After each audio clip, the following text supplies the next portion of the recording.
ng isang mahiling istorya para sa Ito, because... kwentong teacher na Magulo mo? Magana, ako sama ka na. iliwayway BR sa'yo. At ito ang Kabanata 1 na pinamagatang panindigan. At bago pa magsimula, nais kong ipakilala sa inyo ang mga tauhan ng kwentong ito. Mga ambo ay si AJ Gonzalez. Edgy.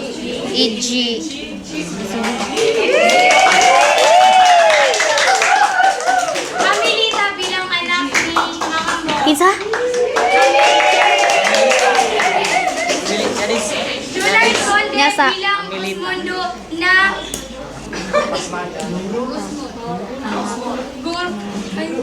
sorry. Mauro, I mean, na guro ni Janet na crush din niya.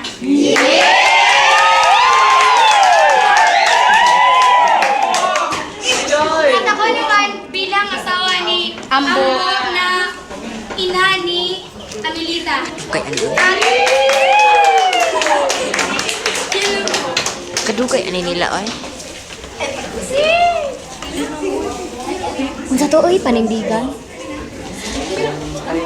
Paninin. Yung siya titsir. Kadugay yan.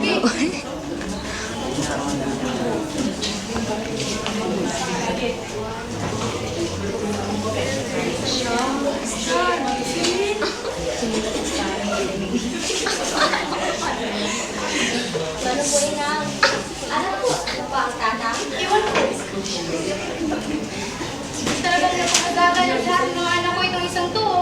Pwede naman pumili ng mabubuting karera. Nagpilit maging teacher. Kaya ano ngayon? Alila ng buong nayon? Ay, talit mo. Uy, mahal, dumating na bang anak mo? Oo, naglagas. Parto niya.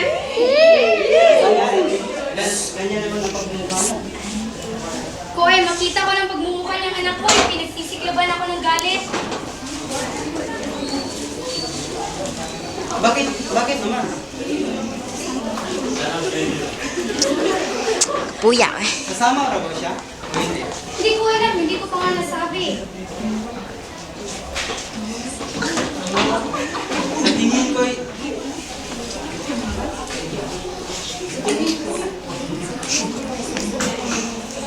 tingin ko, nasisiyahan naman siya sa pagtuturo niya. Biyaan mo na. Payagan mo na yan ang pag-aralan niya. Sus, Ambo, kung hindi ko lang iniisip na magkakaroon tayo ng anak na di titulado, papayagan ko bang maging teacher ng isa niyan?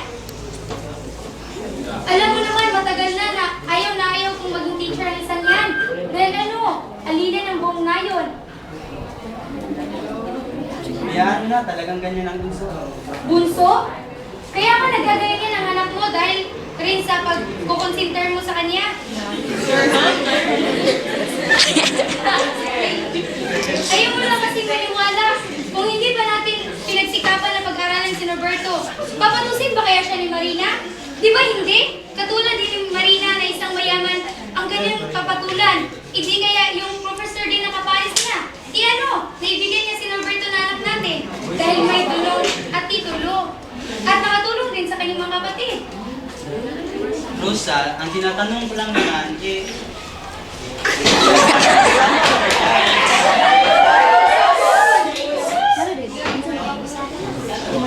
napag-usapan na ba ninyo ni Amelita na tungkol sa usapan nila? Hindi ko pa nga nasasabi dahil nagagalit na ako na makita kung pagmumukha ng anak mo. Bakit naman? Sasabihin na naman muna, pagod siya sa kanyang pagtuturo. Hindi rin naman sasama agad. Ikaw naman, oo.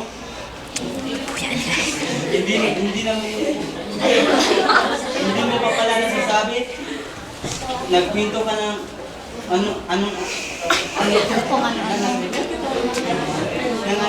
tawagin ko nga.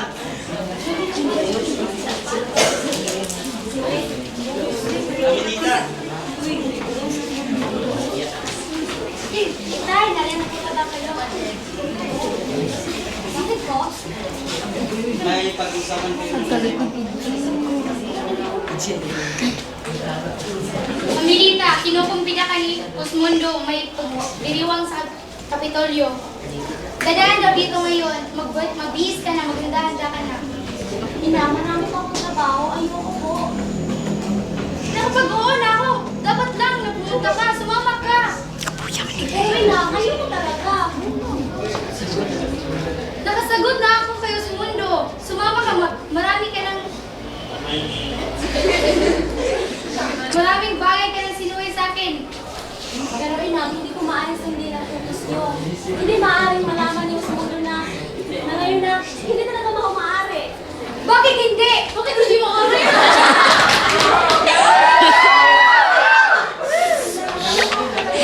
Bakit? Ano sa inan?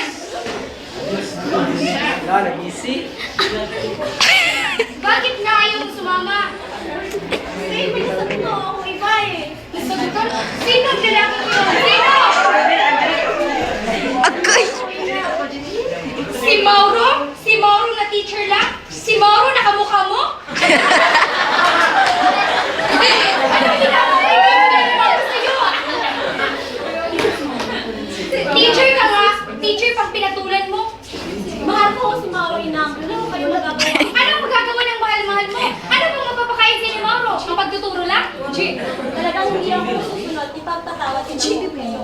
Marami ka ng bagay na sinuway mo sa akin, ha? Pati ang karera, alam mo namang ayaw na ayaw ko sa ginawa mong karera maging teacher, di ba? Pero sinuway mo pa rin. Ina, simula ko pagkabata ko yun ang gusto ko. Gusto ko ito kasi alam ko makakatulong ako sa mga kabataan gustong mag-aral. Gusto kong ibigay sa kanila ang mga nalalaman ko sa pagtuturo. Mga gawang trabaho ko ina. Ko ang kurtina. Iyak ka?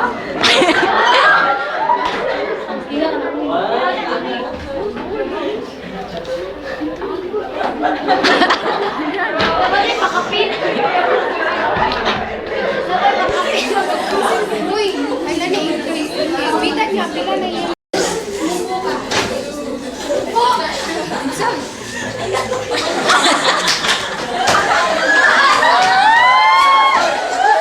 Maintenance habis pinailagaan. Walang tiyak ka. Yan Uy, uy! ang sa akin. Naya ka. Yan ang sagot ang ibibigay mo sa akin sa pag-aalaga ko sa'yo, pag-aaral ko sa'yo, ha? Walang tiyak ka. Pinakain kita. Binistihan kita. Ano yung sinusuri mo sa binigay ko sa iyo? Is the good? Susuruin mo lang pala ako? Na, ilang beses ko sa akin. Mahal ko ang ginagawa ko. Mahal ko rin si Mauro. Sabihin mo bang nasisiyan ka? Dapat ang sabihin mo, ikaw ang pumili ng pag-teacher mo. Ikaw ang pumili niyan. Dapat nasisiyan ka. Makakareklamo ka ba ikaw ang pumili niyan? Walang iya ka? Kailangan mong sundin ang gusto ko, ha? Kailangan mong sundin. Kapag dito ka pa sa dapat sundin mo ang utos ko. Hindi sa habang buhay. Ay, ikaw lang ang masusunod. Dapat sundin mo rin ang gusto ko. Dahil sinunod ko ang gusto mo na maging teacher ka. Hindi kita pinigilan kahit ayaw ko maging teacher ka.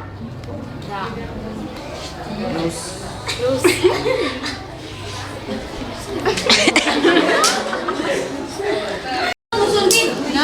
Maganda ka ngayon. Like that, sa mundo ngayon. Tama na tayo.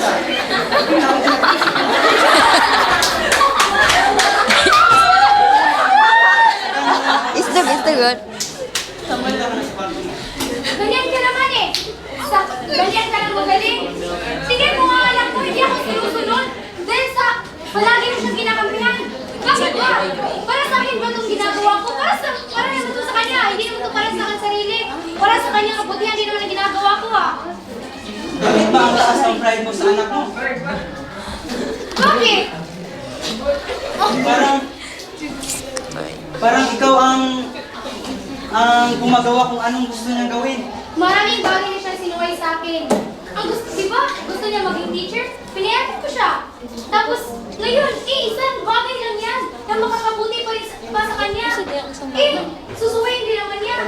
Ikaw nga, di ba kanina, di ba pumayag ka na sa gusto ko? Ikaw pa nga tumawag sa vlog niyang babae niyan eh. Biyaan mo na. Basta,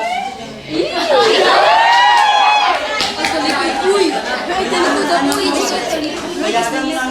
Ganyan ang gagawin mo sa kanyang buhay. Kapuya.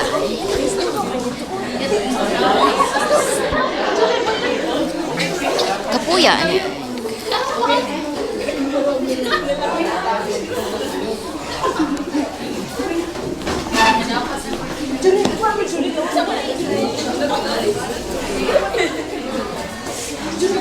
Mas masakit para sa akin ang pagkakahamak ni Inang kay Mami kaysa kanyang isang pan na binitawan sa akin. Mahal ko si Mami, ilalaban ko yun.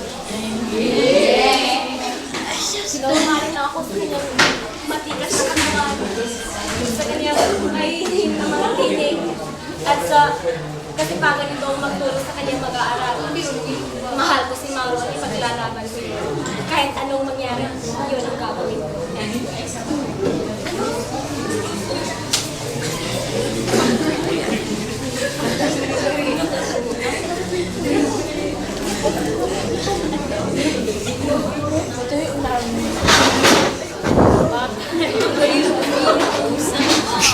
Kedugay anak oy.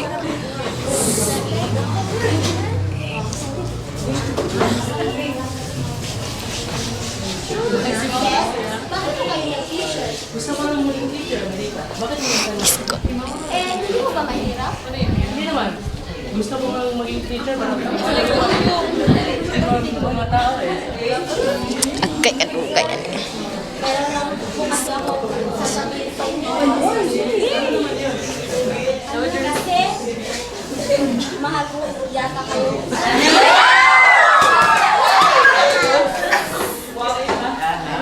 Sarot. Pero na lang yung sir, tatawanan lang mo ako. Eh, hindi naman sa ganun kasi bata ka pa eh. Hindi ko na kayo nakakata ko kakaibigan ko kayo. Pero hindi niyo pa naisip. Napakatanda niyo. Nakala niyo lang sir, kung sino kayong gwapo. Akala ko mga kalitsyo.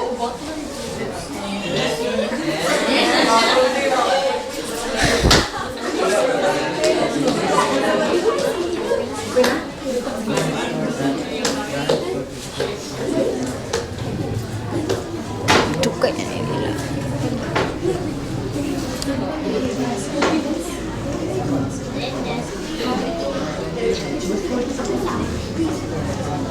Maro, kundi rin gusto kong patunayan sa mga magulang ko na ang pagtuturo ay hindi kailanman naging masamang profesyon. Sound. Paglalaban ko ang pagtiteacher ko.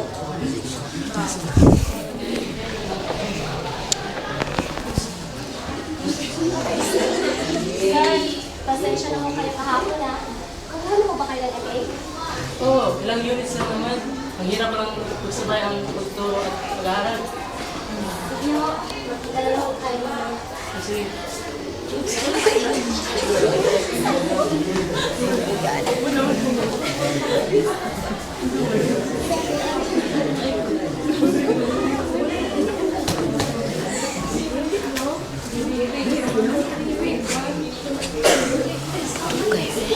Amilita, mag-base ka na dyan. Nandito na si Osmundo. Susunod ka na. Kadungog. Doon po nagtatapos ang